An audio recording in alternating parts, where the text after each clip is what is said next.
Hey, what's up, guys? Pardon my mess. I think I just figured out something that has plagued me since I started building.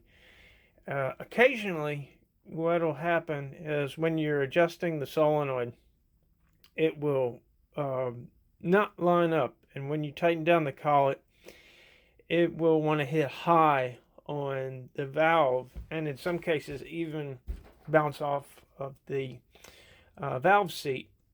So, over the years, I've kind of made note of what guns do this and various ways of correcting it. Uh, Mostly just messing with the thing till I got them working. And over the summer, I ran into this. If you guys remember, it was that build that took me like 2 weeks longer than it was supposed to. Well, that was the issue with it. And this is the actual frame, the original frame off of that gun. I ended up swapping a frame for one of mine, and that eventually got them going after a few other things. But here's what I found.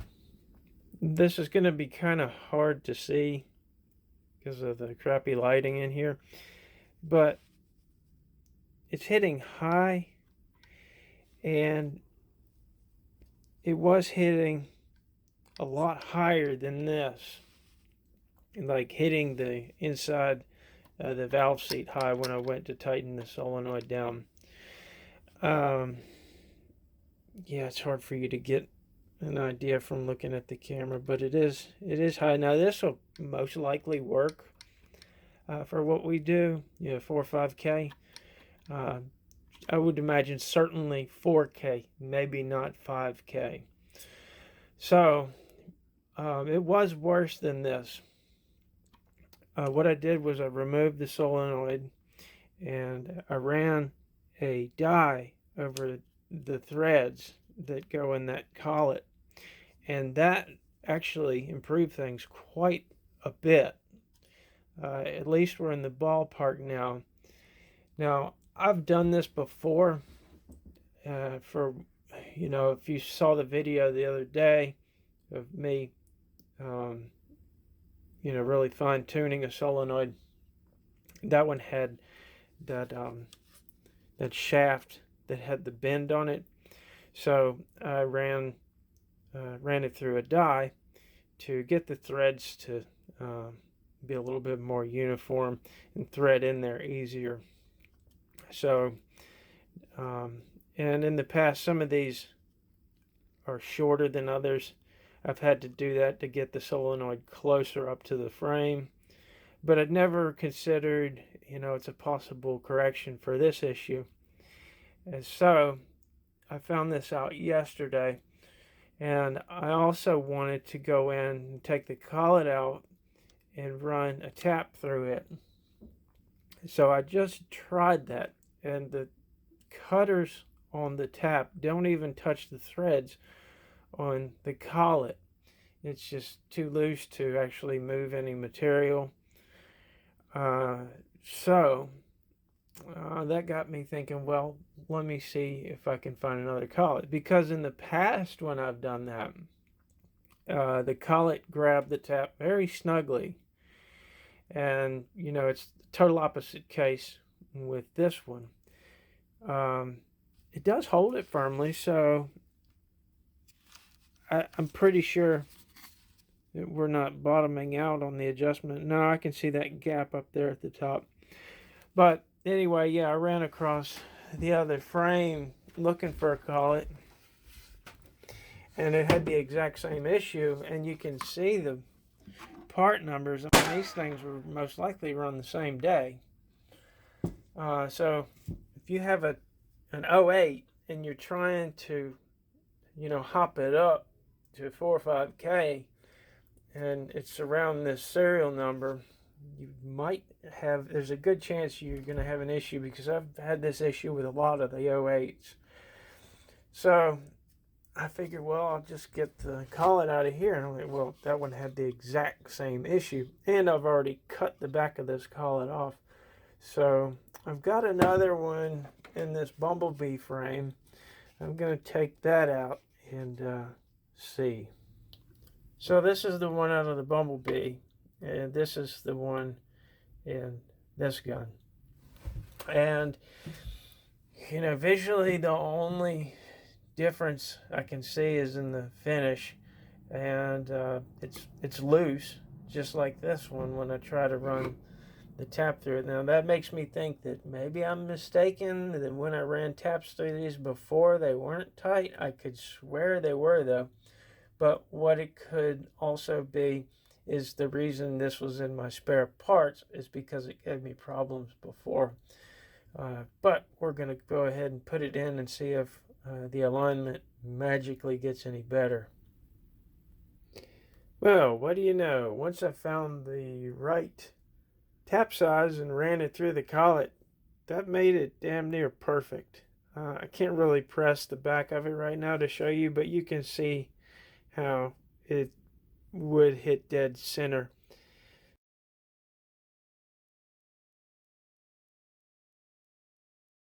So, man, that has been a problem that's plagued me for years. Every once in a while, when things are running real smooth, I would get one of these 08s and I never really knew what it was. I think a lot of it has to do with the back of a solenoid. It kind of flares out a little bit, and probably with how they thread the collets. Anyway, that is a big relief. Now I can die a happy man. All right, moving on. I also wanted to talk about this.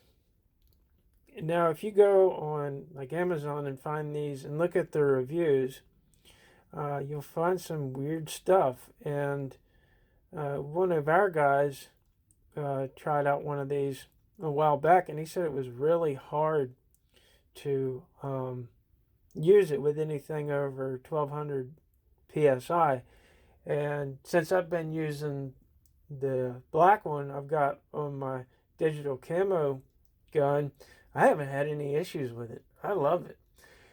Now, I was talking with somebody else about this a few days ago, and he's the one who turned me on to these. And he was saying that some of them will bleed the air when you loosen this collar to go get your bottle off, and some of them don't. And the ones you don't, you loosen this collar. And look, you can even see an air bleed hole in this one. But anyway, he said that you loosen the collar, and then to disconnect the bottle, you need to get the air out of the magazine, and the only way to do that really is to shoot it a couple of times. So that was kind of a head scratcher until I put this one on this hopper yesterday. And when I was doing that, I went ahead and made sure everything was free. And there's this pin in here that opens up your regulator, and that pin can move in and out. And I noticed that it wasn't sitting in there perfectly centered. Let me see if I can get this one to do it.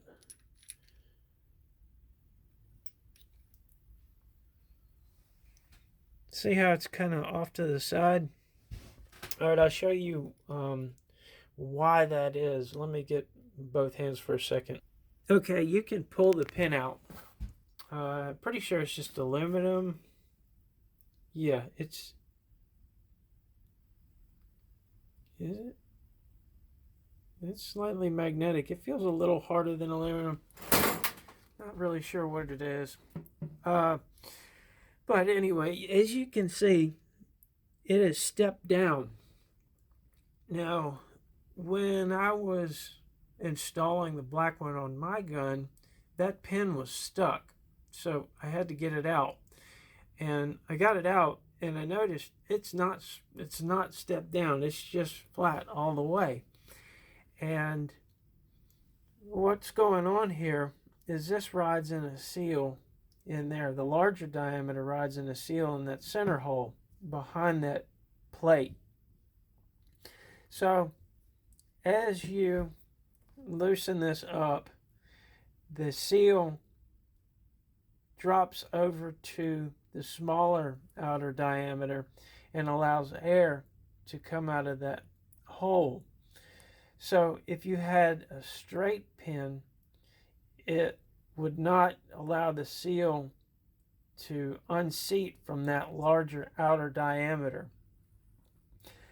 But when this is fully depressed, or maybe just a hair above fully depressed, or below fully depressed rather, that pin is not 100% straight in there. So if that goes and contacts your valve on your regulator at an angle, it's going to get, wedged in there. Now, I'm going to be offering these 3 builds with this type. I'm also going to go ahead and make a straight pin for them. So that's how we're going to do that. I just went and got mine, and sure enough, there is a bleed hole on it. So, assuming these are all made by the same manufacturer, I imagine what happened is that pin that gives you that bleed off function gave people fits, and then later on they just forgot about, gave up on that bleed off function and went with a straight pin because they can't, sit down with everybody and explain this to them. I mean, they could if they wanted to make a video about it and maybe come up with a solution to it. But I guess what we're going to do is, if you want that bleed off function, I'm going to leave the original pin in it. And if you have any issues with it, like if it feels like it's hard, trying to open up the valve when you screw this down, you might just have to take this out and replace it with the straight pin I send, because you don't want to over tighten this. That's just aluminum in there, and it would mess up other things. Best case scenario, it would just mess up the pin. But I'll go over that with each one of you, and there we can decide which pin you want me to put in it, and I'll just send the other one, something like that. Yeah, so that solenoid, man, I have an idea on why it does that. Sometimes, if you can see back here where the solenoid goes into the body, that it's kind of flares out a little bit.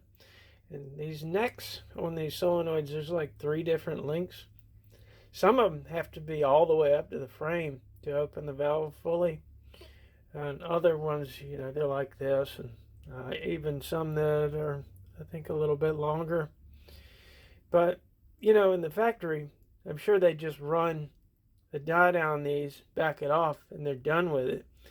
And I think that they probably thread the collets with that split already in them. And that's probably where most of our problem comes from, because it's so much more reinforced up here that when they run a tap through it, they probably don't thread these on, like a mill. I mean, like a lathe. They probably don't cut it in with a lathe. But you run if you ran a tap down it, it would remove more material from this thick end and press out the back and remove less material from it. And that would give you a conical shape. With that conical shape, and then pinching here pushes down on that conical shape, it makes your solenoid point up. That's what's going on with it.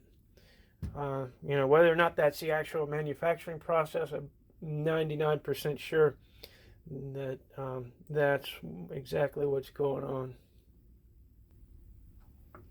Well, I have blabbed on and on and on entirely too long, and maybe, just maybe, somebody will get some use out of this information. Um, if not, hey, I put it out there and I told you about it, so don't blame me. Now, I was going to get into the barrels that Ray sent, but this video's just gotten way too long. I'm going to do another video all about those barrels in probably a few days later.